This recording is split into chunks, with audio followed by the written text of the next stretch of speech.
2026 à l'Assemblée générale des Nations unies, la République du Ghana, représentée par son président, John Mahama Dramani, a introduit victorieusement une résolution faisant reconnaître la traite négrière qui s'est déroulée entre le 15e et le 19e siècle comme étant le plus grave des crimes contre l'humanité. Il se trouve cependant que 123 pays ont voté pour cette résolution.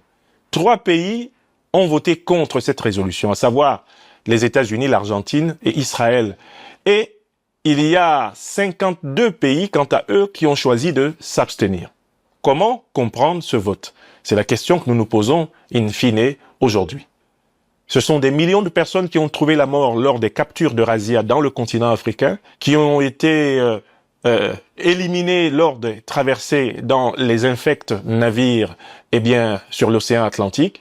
Ce sont des millions de personnes qui ont trouvé la mort dans les plantations de canne à sucre, de coton, de tabac, dans les mines d'Europe et d'Amérique, où elles travaillaient à la réalisation de l'accumulation capitalistique occidentale.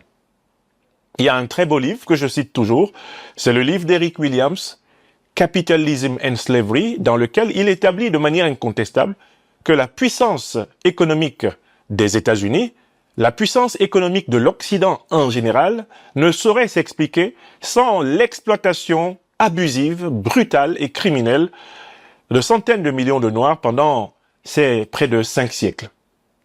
Donc, en fait, on devrait s'attendre à ce que la totalité des pays des Nations Unies votent une telle résolution qui est de bon sens. Mais il y en a 3 qui se sont opposés.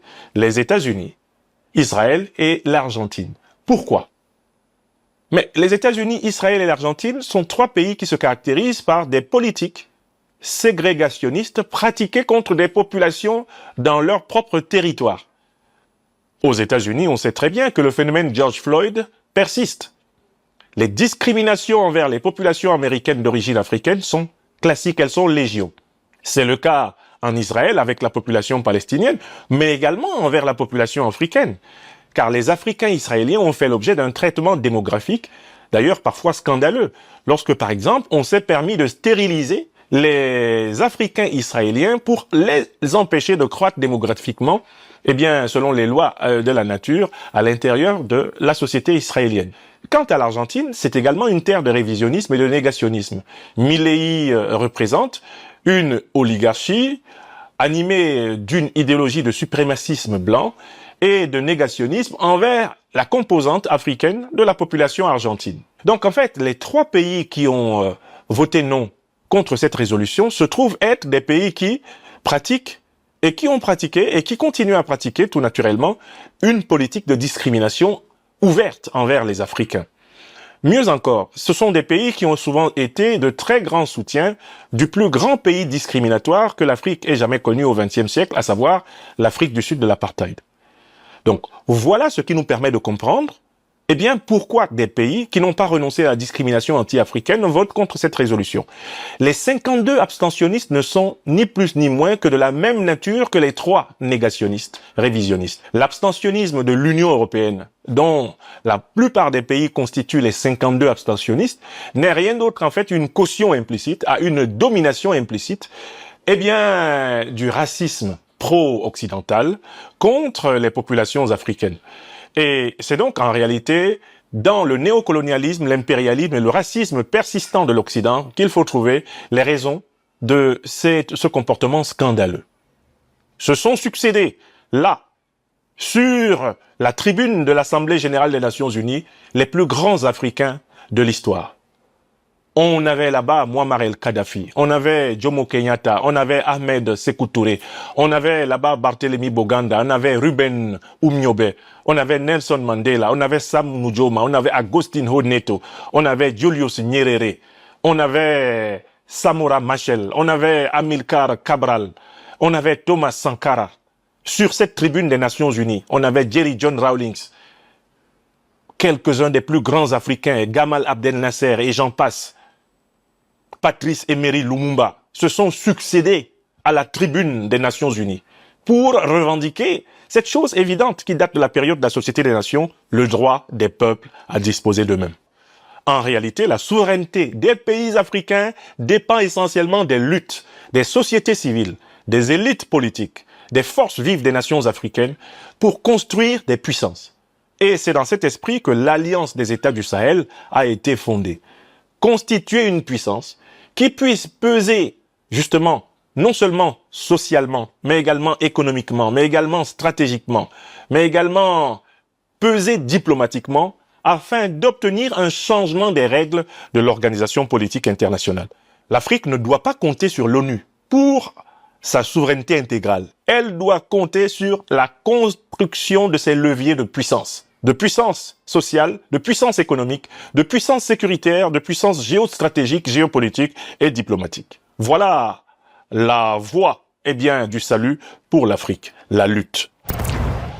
Enfin, abordons dans cet échiquier africain du 27 mars une dernière question. Comment expliquer l'acharnement de la France contre le gouvernement panafricaniste du Niger et plus largement contre les pays de l'Alliance des États du Sahel? Il me semble qu'on ne peut pas comprendre cet acharnement si on n'a pas compris que le modèle économique que la France s'est donné depuis les années coloniales jusqu'à ce jour, ce modèle n'a pas été changé. La France a conçu son équilibre social, économique, politique, géopolitique, son équilibre diplomatique sur le principe de l'exploitation continue des richesses des pays africains. C'est cela qui a été matérialisé dans les accords de coopération et de défense des années 50, 60, 70. Ces accords asymétriques, absolument injustes, garantissent à la France la mainmise sur l'or, le pétrole, l'uranium, le manganèse, le bois, le cobalt, bref, sur toutes les richesses stratégiques des pays africains. Et le mécanisme du franc CFA lui permet de se les faire, fournir à vil prix, en déguisant le tout derrière une aide, française au développement africain, qui n'est rien d'autre que le fait de prêter l'argent des Africains aux Africains avec taux d'intérêt. Donc c'est le modèle économique français qui est en cause. C'est lui qui a été le moule dans lequel l'élite politique française a été éduquée. Or, l'Alliance des États du Sahel est en train d'opérer un mouvement de reprise en main de la souveraineté de l'Afrique sur le terrain économique, sur le terrain social, sur le terrain culturel, sur le terrain politique. C'est exactement le mouvement contraire du principe néocolonialiste français. De telle façon que l'équilibre de la France dépend du déséquilibre de l'Afrique. La richesse et la puissance de la France dépendent de l'appauvrissement et de l'affaiblissement de l'Afrique. Le président Jacques Chirac, ancien président français 2 fois élu, l'a reconnu en disant on oublie souvent une chose, c'est qu'une bonne partie de l'argent que nous avons dans notre poche, en France, provient de l'exploitation de l'Afrique depuis des siècles. Et qu'il faudrait songer à rendre cet argent aux Africains si on veut éviter les pires convulsions dans les siècles à venir. Je cite presque de mémoire le président Chirac. Pour ce qui est donc du Niger, on comprend encore mieux l'acharnement français. Toute la politique énergétique de la République française, en matière notamment de fourniture en électricité, a été bâtie sur l'exploitation gratuite de l'uranium nigérien. La mainmise de la France sur l'uranium nigérien était telle que la France s'était même autoproclamée pays producteur d'uranium, alors qu'elle n'a pas une once d'uranium dans le moindre de ses sols métropolitains. Donc, à partir du moment où le président Abdourahmane Tiani et le Conseil national de sauvegarde de la patrie du Niger ont décidé de reprendre en main, de nationaliser les ressources énergétiques du Niger, l'un des pays les plus appauvris d'Afrique et pourtant l'un des pays les plus riches en potentiel économique, ils ont porté un coup fatal à la mamelle nourricière énergétique française qui, à travers Areva et par la suite Orano, se servait allègrement dans l'uranium nigérien et qui était revendu à un prix largement supérieur au prétendu prix d'achat auprès de l'État du Niger. Donc en fait, c'est tout le modèle énergétique français qui est remis en cause par le retour en souveraineté des Africains dans l'Alliance des États du Sahel et tout particulièrement dans la République du Niger du président Abdourahmane Tiani. Il est donc temps de comprendre que la souveraineté de l'Afrique passera forcément par l'affaiblissement des puissances néocolonialistes et impérialistes,